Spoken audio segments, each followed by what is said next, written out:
História Ilustrada do Cristianismo, Justo Gonzalez, volume 1, capítulo 5, os primeiros conflitos com o Estado. Aquele que vencer herdará essas coisas, e eu serei seu Deus, e ele será meu filho. Apocalipse capítulo 21, versículo 7. Desde as origens, a fé cristã não foi algo fácil nem simples. O próprio Senhor, a quem os cristãos serviam, havia morrido na cruz, condenado como um malfeitor qualquer. Como já vimos mais tarde, Estevão sofreu destino semelhante.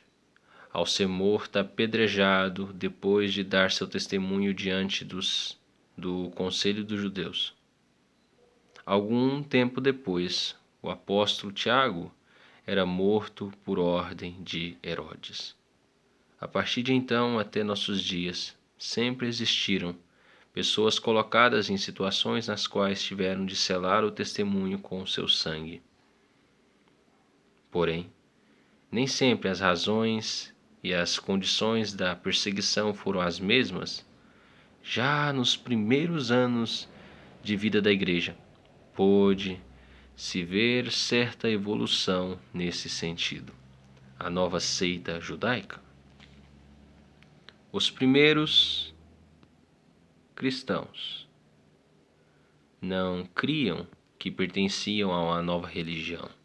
Eles eram judeus e a principal diferença que os separava do restante do judaísmo era que criam que o Messias tinha vindo, enquanto os demais judeus ainda aguardavam seu advento. Sua mensagem aos judeus não era, portanto, que tinham de deixar de ser judeus? Não, mas pelo contrário, ao contrário. Agora a idade messiânica havia sido inaugurada. E, dessa forma, deviam ser melhores judeus? De igual modo, a primeira pregação aos gentios não foi um convite para aceitar uma nova religião recém-criada, mas o convite de fazer participante das promessas feitas a Abraão e a sua descendência. Convidaram os gentios a se fazerem filhos de Abraão, segundo a fé, já que não podiam ser segundo a carne. A razão para que esse convite fosse possível era que o judaísmo havia crido, desde os tempos dos profetas, que, com o advento do Messias, todas as nações seriam trazidas a Sião. Para aqueles cristãos, o judaísmo não era uma religião rival do cristianismo, mas a mesma religião. Embora os que a seguissem não entendessem que as profecias já se haviam cumprido. Do ponto de vista dos judeus não cristãos, a situação era a mesma. O cristianismo não era uma nova religião, mas uma seita herética dentro do judaísmo. Já vimos que o judaísmo do século I não era uma unidade monolítica, mas que havia diversas seitas e opiniões. Portanto, ao aparecer o cristianismo, os judeus não o viam senão como uma seita. A conduta daqueles judeus em relação ao cristianismo pôde ser compreendida e nos colocarmos em seu lugar e virmos o cristianismo a partir do seu ponto de vista, como uma nova heresia que ia de cidade em cidade, tentando os bons judeus a se tornarem hereges. Ademais, naquela época, e não sem fundamentos bíblicos, muitos judeus criam que a razão pela qual havia perdido sua antiga independência e haviam sido reduzidos ao papel de súditos do império era que o povo não havia sido suficientemente fiel à fé de seus antepassados. Portanto, o sentimento nacionalista e patriótico se exacerbava diante da possibilidade de que esses novos hereges pudessem uma vez mais provocar a ira de Deus sobre Israel.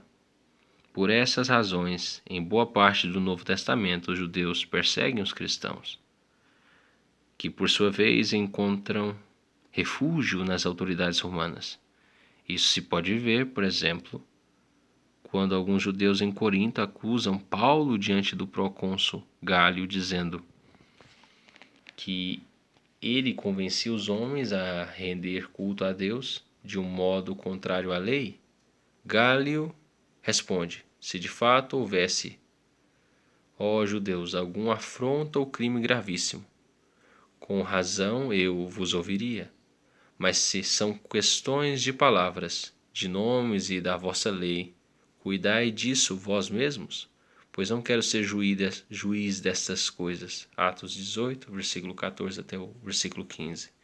Mais tarde, quando se produz um motim no templo, porque alguns acusam Paulo de haver introduzido um gentio no recinto sagrado, e os judeus tratam de matá-lo, são os oficiais romanos que salvam a vida do apóstolo.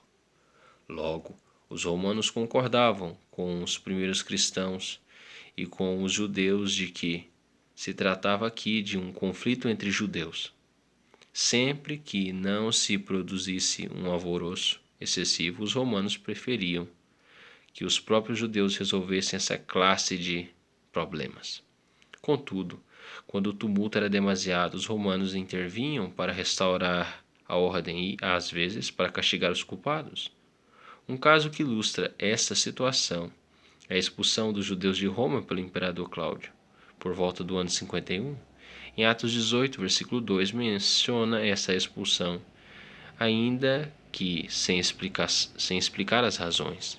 Mas o historiador romano Suetônio oferece um dado intrigante ao dizer que os judeus foram expulsos de Roma porque estavam causando distúrbios constantes por causa de Cresto.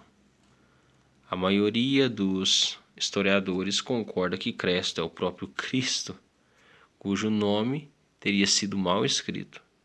Portanto, o que sucedeu em Roma parece ter sido que, como em tantos outros lugares, a pregação cristã causou tantas desordens entre os judeus que o imperador decidiu expulsar todos eles. Em Roma, nesses tempos, a disputa entre judeus e cristãos parecia ser uma questão interna dentro do judaísmo. Entretanto, à medida que o cristianismo foi se entendendo cada vez mais, foi se estendendo, crescendo cada vez mais entre os gentios e a proporção de judeus dentro da igreja foi diminuindo. Tanto cristãos como judeus e romanos foram estabelecendo distinções cada vez mais claras entre o judaísmo e o cristianismo. Há também certas indicações de que, em meio ao crescente sentimento nacionalista que levou os judeus a se rebelarem contra Roma, e que culminou na destruição de Jerusalém, os cristãos, especialmente os gentios entre eles, trataram de mostrar claramente que eles não formavam parte desse movimento. O resultado de tudo isso foi que as autoridades romanas trataram pela primeira vez o cristianismo como uma religião à parte do judaísmo. Foi então que começou a história dos 2 séculos e meio de perseguições por parte do Império Romano.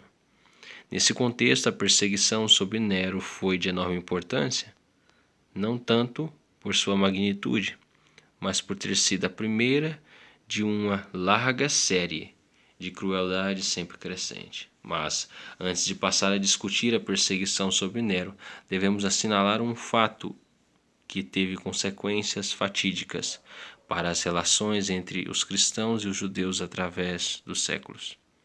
Durante os primeiros anos do cristianismo, este existiu dentro do marco do judaísmo. Nessa situação, o judaísmo tratou de extirpá-lo, e disso há abundantes provas em Atos e em outros livros do Novo Testamento. Mas a partir de então, o judaísmo nunca mais esteve em posição de perseguir os cristãos, enquanto muitas vezes estes têm estado em posição de perseguir os judeus. Quando o cristianismo veio a ser religião da maioria e os judeus se tornaram a minoria dentro de toda uma sociedade que se chamava cristã, foram muitos os cristãos que, levados pelo que se diz no Novo Testamento acerca da oposição dos judeus ao cristianismo, fomentaram o sentimento antijudaico chegando até ao extremo das matanças de judeus. Portanto, é de suma importância que nos apercebamos de que aqueles judeus que perseguiram os cristãos no século I o fizeram crendo servir a Deus, e que os cristãos que hoje tornam a situação ao reverso e praticam o antijudaísmo estão fazendo precisamente o mesmo que condenam naqueles judeus de outrora. Próxima leitura: a perseguição sob Nero.